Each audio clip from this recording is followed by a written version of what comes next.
Hello guys, इस series की आखिरी पार्ट में हमने देखा था जो हमारा एमसी होता है वो प्रिंसेस को बचाने के बाद उसे दोबारा से हिडन ड्रैगन क्लैन में ले जाता है, जहां पर उसकी मुलाकात थर्ड प्रिंसेस से होती है जो उसे प्रिंसेस की जान बचाने के लिए एक शॉप को गिफ्ट में कर देता है जो कि उसे चाहिए थी। अब हमें आगे दिखाते हैं जो एमसी होता है वो उसी प्रॉपर्टी की कागजात को लेकर उस शॉप के पास चला जाता है जो कि काफी ज्यादा बड़ी शॉप लग रही थी और वो बहुत ही ज्यादा लग्जरियस भी लग रही थी। एमसी कहता है उन्होंने ये तो काफी ज्यादा अच्छी शॉप है, जैसा कि हमने सोचा था जो इंपीरियल प्रॉपर्टी होती है वो काफी ज्यादा ग्रांड होती है और मुझे तो ऐसा लगता है कि मैंने जो जैकपॉट है उसे हिट कर लिया है। वो काफी ज्यादा खुश हो रहा था और जो लोकेशन थी शॉप की वो भी काफी ज्यादा अच्छी जगह पे होती है जो कि पूरी सिटी के सेंटर में थी, जहाँ का जो ट्रैफिक होता है उसकी शॉप के लिए काफी ज्यादा परफेक्ट होने वाला था। हम देखते हैं तभी उसकी साइड वाली शॉप से कुछ लड़कियां जो थी उसे कहने लगते हैं यंग मास्टर क्या तुम हमारे साथ खेलने के लिए जरूर से आओगे। तभी दूसरी लड़की कहती है यंग मास्टर तुम्हें यहाँ पर आकर हमारे साथ एक कप टी भी पी सकते हो। तभी हम देखते हैं उन लड़कियों को पास से दिखाया जाता है। एक लड़की कहने लगती है मैं जो हम्बल कर लूँ, वो यंग मास्टर के लिए म्यूजिक भी बजाना चाहती थी, इसलिए स्पेशली मैं इस चीज में काफी ज्यादा स्किल हूँ, इसलिए तुम्हें यहाँ पर आ जाना चाहिए। हमारा एमसी को देखते हैं जो कि यहाँ पर अपने कपड़ों को भी उतारने लगता है। वो कहता है मैं काफी ज्यादा थ्रस्टी हूँ और जो एटम मून हाउस मौजूद है वो राइट मेरे नेक्स्ट में मौजूद है, जो उसकी शॉप होती है उसी के बाजू में होता है। लेकिन हमारा एमसी उन्हें यहाँ पर अपने चाम से एक आंख मारता है और हम देखते हैं जो सभी लड़कियां होती हैं वो पागल सी हो जाने लगती हैं। वो कहते हैं यंग मास्टर काफी ज्यादा हैंडसम है और यंग मास्टर काफी ज्यादा चार्मिंग भी है और वे सभी लोग यंग मास्टर को बुलाने लगते हैं। लेकिन हमारा एमसी मन ही मन सोचने लगता है और काफी ज्यादा हंसने लगता है अगर मैं अपनी प्रॉपर्टी को प्रॉपर्ली डेवलप कर लेता हूँ तो वो सोचने लगता है कि जो लिंक फेंग फार्मास्यूटिकल होती है उसकी मार्केट वैल्यू 100 बिलियन से भी ज्यादा ऊपर पहुंच जाने वाली है। वो बताता है इन फ्यू ईयर्स जो मेरी शॉप की वर्थ है वो काफी ज्यादा बढ़ जाने वाली है, जो हंड्रेड्स ऑफ बिलियन होते हैं वो इसके सामने कुछ भी नहीं लगने वाले। जिसके बाद हम देखते हैं वो शॉप के अंदर एंटर हो जाता है। एंटर करते ही उसको ग्रीट करने के लिए 3 लोग आते हैं जिनमें से 2 लड़कियां और एक लड़के होते हैं। हम बताते हैं तभी जो बंदा होता है वो कहने लगता है ग्रीटिंग यंग मास्टर लिन, हमें जो इंपीरियल डिग्री है वो पहले से मिल चुकी है और हमें पता चल चुका है जो हिडन ड्रैगन फॉर्मेसी होती है उसके आप नए ओनर होने वाले हो। तभी जो एक लड़की थी वो काफी ज्यादा शर्मा रही थी और कहने लगती है ग्रीटिंग शॉपकीपर, मुझे बस थोड़ा ही बहुत फार्मास्यूटिकल के बारे में पता है लेकिन मैं तुम्हारे असिस्टेंट के लिए कुछ भी करने के लिए तैयार हूँ। इन दी एंड हमें लास्ट लड़की बताते हैं जो काफी ज्यादा चेयरफुल लग रही थी। वो कहती है शॉपकीपर जो शॉप है उसकी पूरी जिम्मेदारी तुम मेरे ऊपर छोड़ सकते हो, मैं इस चीज को अच्छे से टेक केयर करने वाली हूँ और आपको चिंता करने की कोई भी जरूरत नहीं। हम देखते हैं यंग मास्टर भी यहाँ पर काफी ज्यादा खुश लग रहा था उन सभी की चीजों के कारण। वो बताता है वेरी गुड। तभी हम देखते हैं जो पहला वाला बंदा था वो कहने लगता है जो शॉपकीपर जो अकाउंट बुक होने वाली है हिडन ड्रैगन फार्मेसी की, इसे आप एक बार जरूर से देख लीजिएगा। तभी एमसी कहने लगता है राइट तुमने यहाँ पर अच्छा याद दिला दिया, फ्राउन ना हो, हम लोग यहाँ पर जो फार्मेसी होने वाली है उसका नाम हिडन ड्रैगन फार्मेसी बिल्कुल भी नहीं रखने वाले, बल्कि उसे चेंज करने के बाद जो फार्मेसी है अब वो इंपीरियल कैपिटल की मतलब की प्रॉपर्टी बिल्कुल भी नहीं बची है, बल्कि ये मेरी लिन की प्रॉपर्टी हो चुकी है और इसका जहाँ नाम है वो रिनेम कर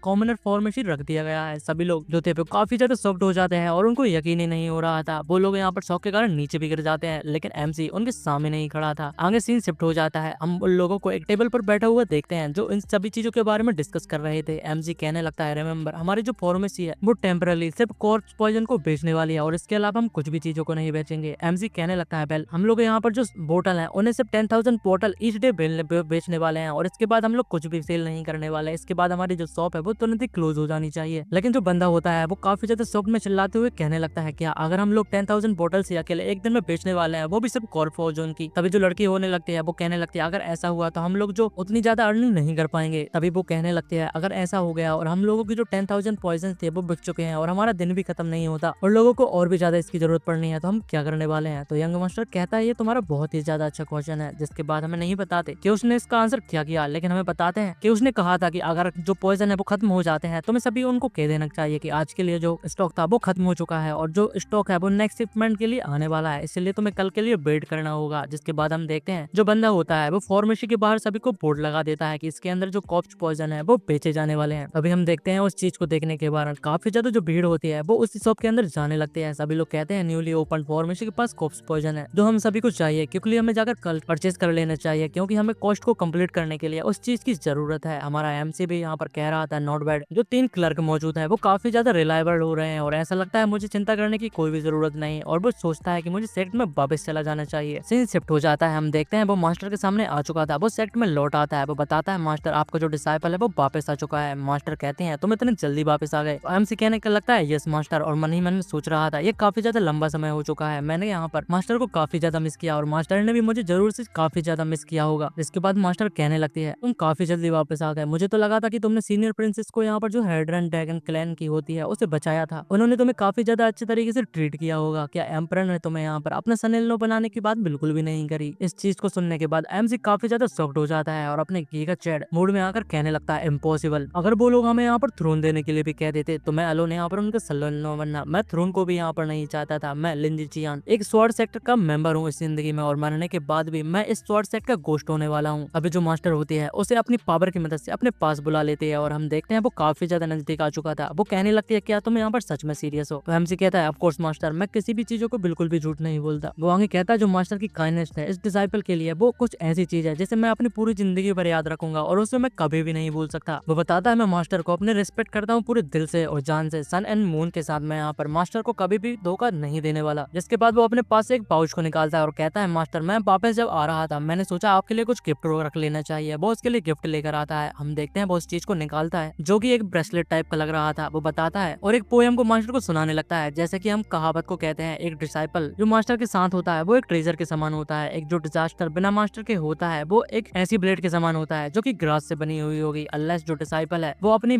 बोन को भी नहीं गवा देता तब तक वो मास्टर की जो लाइफ लॉन्ग है उसे हमेशा हैप्पीनेस के लिए विश करने वाला है और उस ब्रेसलेट को मास्टर को पहना देता है। हम देखते हैं जो मास्टर थी वो काफी ज्यादा शर्मा भी रही थी और उसकी जो फेवरेबिलिटी होती है वो +15 पॉइंट भी बढ़ चुकी थी। हम देखते हैं उसकी करंट फेवरेबिलिटी 150 पॉइंट की ऊपर हो जाती है और जो हमारा एमसी था वो सीधे ही उसके हाथ को पकड़कर किस करने लगता है। हम देखते हैं बनी मन सोच रहा था कि मास्टर के जो हार्ट है उसे कॉन्कर करना बस थोड़ी ही दूर बचा हुआ है। हम देखते हैं उसके हाथ को किस करने के बाद जो एमसी था वो उस चीज पर ध्यान ही नहीं दे रहा था। तभी उसकी मास्टर कहने लगते हैं डिसाइपल, वो दोनों ही लोग यहाँ पर शर्मा जाते हैं। आगे हमारा एमसी कहने लगता है मास्टर के हाथ में जो ब्रेसलेट है वो काफी ज्यादा स्टनिंग लग रहा है और ये मुझे एक और जो एंशिएंट पोएम है उसे याद दिला रहा है। वो बताता है कि हम पोएम को सुनकर क्या करेंगे, चलो इससे स्किप कर देते हैं। जिसके बाद जो मास्टर होती है बताने लगते हैं तुम काफी ज्यादा नोटी डिसाइपल होते जा रहे हो, हमारे साथ जो स्वीट टॉक होते हैं उन्हें ही करते रहते हो, तुम्हारी जो इतनी ज्यादा ग्लिप टंग है वो तो काफी ज्यादा अच्छी है, लेकिन क्या तुम्हारी जो कल्टीवेशन है वो फाउंडेशन एस्टेब्लिशमेंट रिल्म के लिए तुम्हें जो सारे मटेरियल गैदर करने थे वो तुमने क्या कर लिए हैं? एमसी बताने लगता है मास्टर मैंने यहाँ पर जो सारे मटेरियल है उसे ब्रेक थ्रू के लिए गैदर कर लिए हैं, बस मुझे जो फाउंडेशन एस्टेब्लिशमेंट स्टेज है मैं उस पर कभी भी यहाँ पर ब्रेक थ्रू कर सकता हूँ। और मन में ही मैं सोच रहा था कि मैं इसी बारे में तो सोच रहा था कि मास्टर इस चीज को कब कहने वाली हैं। मास्टर कहने लगते हैं अगर ऐसी बात है तो मैं जल्दी से जाकर साइकोलॉजी में चला जाना चाहिए और ब्रेक थ्रू करने के लिए अपनी पूरी कोशिश करनी चाहिए। लेकिन वो कहने लगता है मास्टर लेकिन मुझे यहाँ पर डर है कि मैं फिर से जो रेवोल्यूशन है उसे यहाँ पर एनकाउंटर कर जाऊंगा और मुझे ब्रेक थ्रू के दौरान मैं अपने आप को प्रोटेक्ट नहीं कर पाऊंगा। मास्टर कहने लगते हैं तो तुम यहीं पर ब्रेक थ्रू क्यों नहीं कर लेते, मैं तुम्हें प्रोटेक्ट करने में मदद करूंगी। हम देखते हैं वो मास्टर के सामने ही बैठकर अपनी कल्टिवेशन को करने लगता है और कुछ ही देर बाद हम देखते हैं वो ब्रेक थ्रू कर जाता है फाउंडेशन एस्टेब्लिशमेंट रिल्म पर और जो सेट के ऊपर के क्लाउड्स होते हैं वो बहुत ही ज्यादा डार्क तरीके में दिखने लगते हैं। थंडर यहाँ पर ऊपर से गिरने लगती है लेकिन जो मास्टर थी वो अपने पावर से एमसी के ऊपर एक शील्ड को बना लेती है जिससे हम देखते हैं एमसी यहाँ पर काफी ज्यादा आसानी से प्रोटेक्ट हो जाता है। और वो मन ही मन सोच रहा था कि जो स्ट्राइक है क्या तुमने यहाँ पर सोचा कि तुम मेरे ऊपर यहाँ पर गिर जाओगे, तुम्हारा जो डैडी है वो यहाँ पर बिल्कुल भी नहीं डरने वाला, डैडी कुछ देखने के लिए जो प्रोटेक्ट करने के लिए है, क्या तुम उसे यहाँ पर जानते हो? हम देखते हैं वो रेवोल्यूशन जो होती है वो सक्सेसफुली खत्म हो जाती है। तभी हमारे जो मास्टर होते हैं वो एमसी से कहने लगते हैं मुझे डर है कि फ्यूचर में मैं तुम्हारी जो रेवोल्यूशन है उनको क्लियर करने के लिए मतलब कि एंड्योर करने के लिए कोई भी मदद नहीं करने वाली। हमारा एमसी तुरंत ही यहाँ पर काफी ज्यादा शॉक्ड हो जाता है और मास्टर से कहने लगता है आखिरकार क्यों? तो उसकी मास्टर बताते हैं ऐसा नहीं कि मैं तुम्हें प्रोटेक्ट करना नहीं चाहती, बस जो रेवोल्यूशन है वो काफी ज्यादा यहाँ पर फ्यूरियस होती जा रही है और अगली बार जो तुम्हारी रेवोल्यूशन होने वाली है वो काफी ज्यादा एक्सपेक्टेशन को भी एक्सपीड कर जाएगी और मैं नहीं जानती कि मैं तुम्हें यहाँ पर उससे प्रोटेक्ट कर पाऊंगी कि नहीं। मास्टर आगे बताने लगते हैं अगर तुम्हें यहाँ पर रेवोल्यूशन के दौरान मैं तुम्हें प्रोटेक्ट कर भी लेती हूँ लेकिन फ्यूचर में जो रेवोल्यूशन की पावर है वो इंसेनली टेरिफाइंग होती जाएगी और इन द एंड मुझे डर है कि मैं भी उसे विथस्टैंड नहीं कर पाऊंगी। जब ये मौका आएगा तो तुम्हें यहाँ पर कुछ भी नहीं कर सकते हो। इसलिए वो बता दिए जो कल्टीवेटर है उसे अपनी फाउंडेशन को बनाने के लिए और अपनी पावर को अच्छे से बढ़ाने के लिए जो रेवोल्यूशन है उसके द्वारा बैप्टिज्म होना काफी ज्यादा जरूरी है, क्योंकि जो बॉडी ही होती है उसी के दौरान यहाँ पर तुम अपनी जो सोल है उसे अच्छे से कंट्रोल कर सकते हो। अगर तुम्हारी जो बॉडी और सोल होती है वो पेपर के जैसे फ्रैगल होने वाली है तो इन द फ्यूचर तुम्हारी कल्टीवेशन क्यों भी न बढ़ जाए लेकिन तुम्हारी पावर है जो उतनी ज्यादा अच्छी नहीं रहने वाली। एमसी काफी ज्यादा शॉक्ड में था और वो रोने लगता है। वो बताता है मेरा जो प्रोटेक्टिव टालिस्मान था वो अब यहाँ पर खत्म हो चुका है। तभी यहाँ पर जो मास्टर थी वो बताने लगते हैं लेकिन तुम्हें इतना ज्यादा चिंता करने की कोई भी जरूरत नहीं, लेकिन मेरे लिए इसके पास एक राइट आइडिया है जो तुम्हें रेवोल्यूशन को डील करने में मदद करने वाला है। एमसी कहने लगता है कि यहाँ पर मास्टर आप किस मैटर के बारे में बात कर रही हो? मास्टर बताने लगते हैं कि तुम्हें इसके लिए जो लैंड ऑफ थंडर है वेस्ट ईस्टर्न रीजन में जो पाया जाता है वहाँ पर जाना चाहिए। वो बताते हैं कि तुम लैंड ऑफ थंडर में कल्टीवेट करने के लिए जा सकते हो, वो तुम्हारे लिए परफेक्ट जगह होने वाली है और अगर ये बहुत ही ज्यादा अच्छा होने वाला है कि वहाँ पर तुम्हें जो थंडर ड्रैगन है वो मिल जाता है क्योंकि वो वहीं पर रहता है। अगर तुम उसे मार देते हो थंडर ड्रैगन ड्रैगन को और उसकी जो थंडर स्पिरिट हार्ट होती है उसे लेकर अपने आप को कल्टीवेट कर लेते हो तो तुम्हारी जो कल्टीवेशन है वो थंडर ड्रैगन जो फिजिक्स है उसे यहाँ पर तुम अचीव कर लोगे। और जिसके बाद तुम्हें जो फियर होगा लाइटनिंग टर्बुलेशन का वो और भी ज्यादा नहीं सताने वाला। हमारा जो एमसी होता है वो कहने लगता है राइट यहाँ पर जो थंडरलैंड है मैं तो उसके बारे में भूल ही गया था, आल्दो ये काफी ज्यादा डेंजरस भी हो सकता है लेकिन ये काफी ज्यादा एक अच्छी अपॉर्चुनिटी भी हो सकती है। वो बताता है पिछले लाइफ में वो वहां पर जाने के कारण बिल्कुल मरते मरते बचा था, लेकिन इस बार वो बताता है कि मास्टर के सोल तालिस्मान के कारण जो मुझे प्रोटेक्ट कर रहा है तो जो मेयर थंडर ड्रैगन है वो मेरे लिए कुछ भी नहीं होने वाला। इसके बाद वो मास्टर से कहने लगता है आपका बहुत ही शुक्रिया आपकी गाइडेंस के लिए और मुझे लगता है मुझे जल्द से जल्द जो लैंड ऑफ थंडर है वहां पर चले जाना चाहिए। लेकिन उसकी मास्टर उसे तभी रोकती है और बताती है कि तुम्हें ये हमेशा याद रखना है कि जो लैंड ऑफ थंडर है उसके अंदर तुम्हें यहाँ पर जो लाइटनिंग ट्रिब्यूलेशन है वो ही अकेले खतरे में नहीं है, वहाँ पर बहुत ही ज्यादा वाइल्ड बीस्ट और जो प्लेस है वो काफी ज्यादा लॉलेस प्लेस है। वहाँ पर मर्डर रॉबरी और बुलिंग ये सारी चीजें काफी ज्यादा कॉमन होती रहती हैं प्लेस के अंदर। साथ ही में वो ये भी बताते हैं कि जो सोल तालिस्मान है वो वहाँ पर जाने के बाद इनइफेक्टिव हो जाता है। इस चीज को सुनने के बाद एमसी काफी ज्यादा शॉक था और अपने घुटनों पर आ जाता है और सोचने लगता है वहाँ पर लाइटनिंग ट्रिब्यूलेशन एक काफी ज्यादा प्रॉब्लम है और मैं उसकी प्रोटेक्शन के लिए कुछ भी नहीं कर सकता। साथ ही में जो सोल तालिस्मान है वो भी यूजलेस हो चुका है, उसके जो सारे प्लान्स थे वो पूरी तरीके से बर्बाद होते जा रहे थे। लेकिन तभी सीन शिफ्ट हो जाता है, हम देखते हैं वो लैंड ऑफ थंडर में आ जाते हैं। एमसी वहाँ पर पहुंच जाता है, काफी जोरों से वहाँ पर लाइटनिंग चमक रही होती है और पानी भी गिर रहा होता है, लेकिन वो कहता है इवन विदाउट मास्टर मैं लिंजी चियान एक स्टिल हीरो यहाँ पर मौजूद हूँ, अपने आप को प्रोटेक्ट कर सकता हूँ। लेकिन तभी उसके सामने वाले एक पेड़ के ऊपर जो लाइटनिंग थी वो गिर जाती है जिससे वो काफी ज्यादा डर जाता है। वो तुरंत ही अपने अम्ब्रेला को खोलने के बाद अपने आप को प्रोटेक्ट करता है। वो बताता है ये अच्छी बात है कि जो मास्टर है उन्होंने मुझे जाने से पहले लाइटनिंग प्रूफ अम्ब्रेला यहाँ पर दे दिया था और जिसके लिए एमसी भी काफी ज्यादा खुश होता है। जिसके बाद वो आगे जाते हुए कहने लगता है जो थंडर गॉड ड्रैगन है उसे मुझे मारकर जो लाइटनिंग फिजिक्स है उसे जरूर से पाना होगा। हम देखते हैं जैसे ही वो आगे जा रहा था उसका सामना एक बिस्ट से हो जाता है जो कि ब्लड थ्रस्टी थंडर एलिगेटर होता है, जो तुरंत ही एमसी के ऊपर अटैक कर देता है। लेकिन हमारा जो एमसी था वो तुरंत ही अपने आयरन ईटिंग बिस्ट को बाहर निकाल लेता है और कहता है कि तुम्हें भी यहाँ पर प्रैक्टिस करने की जरूरत है और ये तुम्हारा टाइम हो चुका है। और वो बताता है अपने डैडी को तुरंत मदद करो, जो थंडर एलिगेटर है उसे टेक डाउन करने के लिए और जो उसका सारा मीट होने वाला है वो तुम्हारा होने वाला है। हम देखते हैं तुरंत ही जो पांडा होता है वो एलिगेटर के ऊपर काफी ज्यादा फास्ट तरीके से अटैक करने लगता है। एलिगेटर काफी ज्यादा डैमेज होने के कारण बहुत ही ज्यादा स्पीड से इंजर्ड होने लगता है और जो पांडा था वो कुछ ही देर में उस बिस्ट को पूरी तरीके से खत्म कर देता है। एमसी सोचने लगता है जैसा कि मैंने सोचा था, जो मेरा पांडा है उसके अंदर भी जो लाइटनिंग एट्रीब्यूट की स्पीड बिस्ट मौजूद है और इसकी जो कंबाइंड पावर होती है वो थंडर एलिगेटर से कुछ कम नहीं होने वाले। उसने बड़ी आसानी से उसे डिफीट कर दिया। जिसके बाद एमसी वहां कर आकर जो एलिगेटर होता है उसे एक ही में फाइनल ब्लो देखने के कारण पूरी तरीके से खत्म कर देता है और बिस्ट मारा जाता है। जिसके बाद हम देखते हैं जो पांडा था बड़े मजे के साथ यहाँ पर उसका जो मीट होने वाला था वो खाने लगता है और उसकी लॉयल्टी भी यहाँ पर बढ़ जाती है। और उस बिस्ट को मारने के बाद हमारे एमसी को काफी ज्यादा जो लूट थी वो भी मिल जाती है। एमसी कहता है जो आर्मर है वो उसके लिए यूजलेस होने वाला है, साथ ही में उसकी जो रिड्यूस स्पीड जो है वो उसे भी जो स्पीड है उसे भी रिड्यूस कर देगा और वो बॉडी कल्टीवेटर के लिए यहाँ पर काफी ज्यादा सुटेबल होने वाला है। और वो सोचता है कि मैं इसे रेनलैंड को दे दूंगा। जिसके बाद वो थंडर क्रिस्टल को देखता है और कहता है ये संभाट कुछ यहाँ पर यूजफुल होने वाला है। अभी यहाँ पर एक सिस्टम के द्वारा मैसेज आता है जो स्पेशल आइटम है जो ड्रॉप में गिरा था वो सीधे ही उसकी इन्वेंट्री में पहुंच चुका था। एमसी सोचने लगता है आखिरकार स्पेशल आइटम क्या हो सकता है। जैसे ही वो उसको खोल कर देखता है हमें बताते हैं कि वो यहाँ पर थंडर ड्रैगन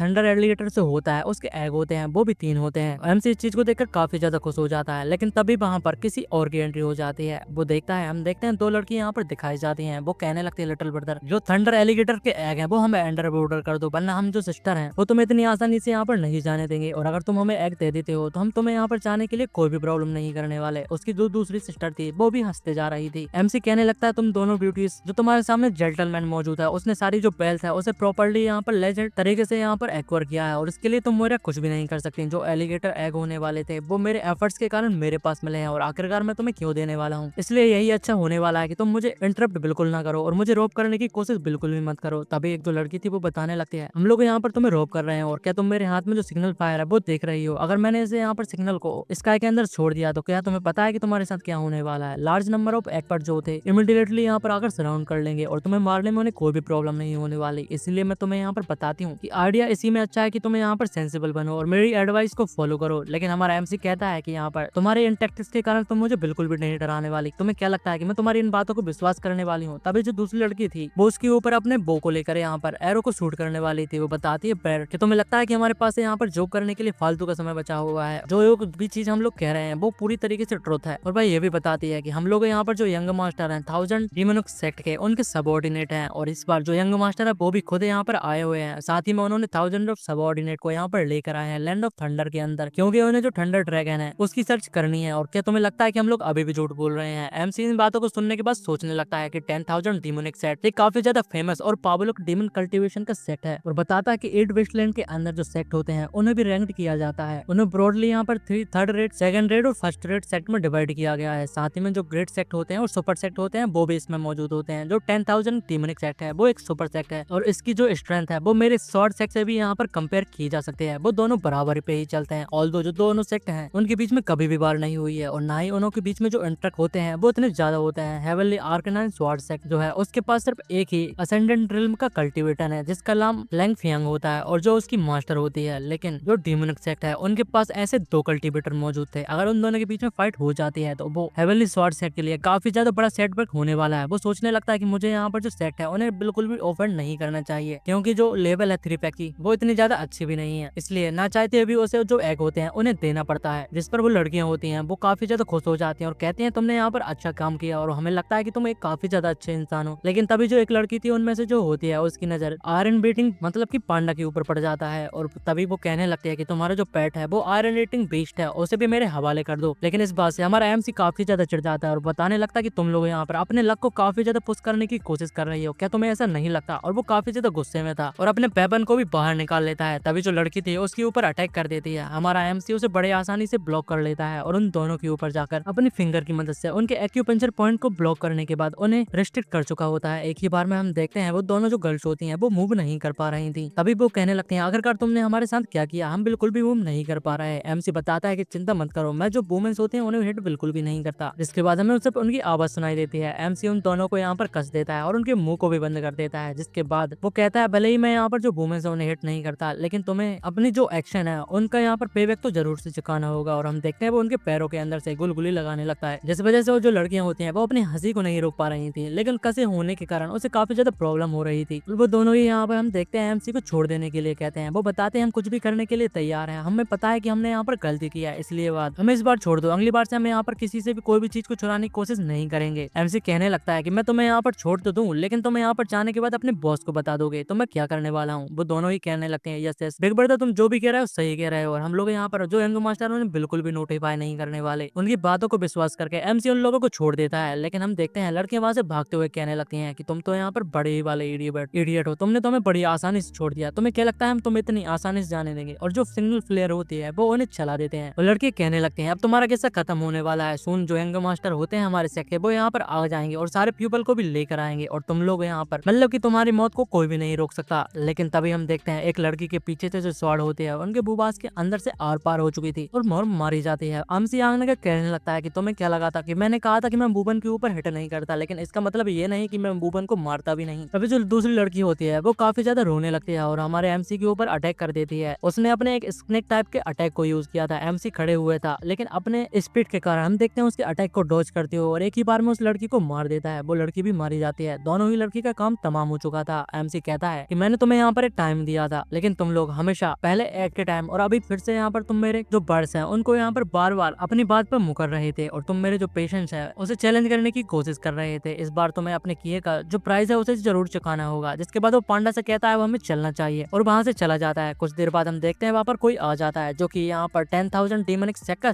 यंग मास्टर होता है। उसके साथ कुछ पीपल भी मौजूद थे। वो देख लेते हैं जो दोनों ही लड़की थी वो मारी जा चुकी थी। एमसी मतलब कि जो यंग मास्टर था वो कहने लगता है जो सिग्नल फेलियर था वो इन लोगों को इसलिए दिया गया था, अगर तुम्हें थंडर ड्रैगन की लोकेशन मिल जाती है तो तुम्हें रिपोर्ट करने के लिए, लेकिन इन दोनों यूजलेस पीस ऑफ ट्रैश ने उसे अपने आप को बचाने के लिए यूज किया। उन्होंने मेरे जो टाइम है उसे काफी ज्यादा वेस्ट कर दिया है। वो अपनी सबॉर्डिनेट्स से कहता है इनके कॉप्स को काफी ज्यादा पीसेस में कर जो थंडर ड्रैगन मतलब थंडर एलिगेटर होते हैं उन्हें खाने के लिए यहीं पर फेंक दो। सबॉर्डिनेट उनकी बातों को मान जाता है लेकिन अपनी पावर को रिलीज करती हो वो कहने लगता है लेकिन अगर मैं सोचूं तो संबंध है यहाँ पर एक्चुअली उन्होंने हिम्मत की है मेरे मेंबर्स को यहाँ पर मारने की जो कि 10,000 डीमनिक सेट के होते हैं, और ऐसा लगता है कि उसकी जो डेथ बेस है वो काफी ज्यादा पास आ चुकी है और मैं उसे पाने के बाद मैं उसे जिंदा ही यहाँ पर जला देने वाला हूँ। और जो यंग मास्टर था वो काफी ज्यादा गुस्से में लग रहा था। हम देखते हैं इन सारी चीजों को एमसी एक पेड़ के पीछे से काफी ज्यादा दूर से झुकते हुए देख रहा था। वो बताने लगता है ली जियांग अ लीडिंग फिगर और काफी ज्यादा फेमस फिगर है एम जो की यंगर जनरेशन होती है डीमनिक कल्ट की, और पिछली लाइफ में जी हमेशा यहाँ पर काफी ज्यादा रुथलेस और एरोगेंट ही बंदा था आफ्टर जो बल्ड मर्ज हो जाते हैं। जिसके बाद वो अपने डीमनिक कल्ट को लेकर जो रियल बल्ड्स होते हैं और उनकी सिटी होते हैं उन्हें कॉन्करर करना चाहता था, और जो वहाँ के पीपल्स थे और जो प्लेयर्स थे उन्हें अपने सबऑर्डिनेट में कन्वर्ट करना चाहता था। और जैसे जैसा कि मैंने अब इसे अपना एनिमे बना लिया है, तो मुझे इससे फ्यूचर में जाकर काफी ज्यादा केयरफुल रहने की जरूरत है। और तभी वो मास्टर को याद करने लगता है। वो बताता है ओनली मास्टर मेरे बैकअप के लिए यहाँ पर होने वाली थी, तो मैं आज इसका काम तो यहाँ पर तमाम कर देने वाला था। और वो मनी में सोचने लगता है कि जो मास्टर है उसकी यहाँ पर देखभाल कर रही है। वो बताता है जो मास्टर है वो चेरिश करने के लिए है, ना कि उनका फायदा उठाने के लिए। लेकिन तभी वो खाने मतलब खांसते हुए कहने लगता है, लेकिन ये बात सिर्फ फीमेल मास्टर्स पे अप्लाई होती है, ना कि मेल मास्टर के ऊपर। तभी हमारा सीन शिफ्ट हो जाता है एक प्लेस पर, देखते हैं हम किसी को छींकाने लगते हैं जो कि उसी की मास्टर थी। वो बताने लगती है आखिरकार मुझे कौन याद कर रहा होगा, और यहाँ पे ऐसा हो सकता है कि आजकल काफी ज्यादा चिल हो रही है, मुझे सर्दी लगने लगी है। तभी जो मास्टर की सर्वेंट होती है वहां पर आ जाती है और बताती है सेक्ट लीडर आपने जो आइटम को रिक्वेस्ट किया था वो सारी चीजों को आ चुकी है। मास्टर बताता है कि तुम उसे उस टेबल पर रख सकती हो। मास्टर काफी ज्यादा खुश लग रही थी और हंसते हुए कहने लगती है ये नाइस है, जो सारी चीजें हैं वो आ चुकी हैं। और वो मनी में सोचने लगती है कि जो एमसी है वो उसे अपने हाथों का बना हुआ खाना खिला रही है, जिसमें वो दोनों ही काफी ज्यादा खुश लग रहे हैं। और सोचने लगती है बंस मैं यहाँ पर जो कुकिंग है उसे सीख लूंगी, जिसके बाद मैं अपने जो डिसाइपल है उसे यहाँ पर खाना बनाकर खिलाने वाली हूँ और उसकी स्ट्रेंथ को भी काफी ज्यादा अच्छे से बढ़ाने वाली हूँ। इसी के साथ ये पार्ट एंड हो जाता है। वीडियो अच्छी लगी हो तो लाइक एंड सब्सक्राइब जरूर से कर दीजिएगा। और इसका जो नेक्स्ट पार्ट है वो काफी ज्यादा लंबे समय के बाद आने वाला है, इसलिए आप इतने ज्यादा इसकी रिक्वेस्ट बिल्कुल भी मत कीजिएगा, क्योंकि जो इसके एपिसोड मतलब चैप्टर्स होते हैं वो काफी ज्यादा धीरे धीरे रिलीज होते हैं। और इसी के लिए जब तक चैनल पर बड़ी बाकी वीडियो को देखिएगा।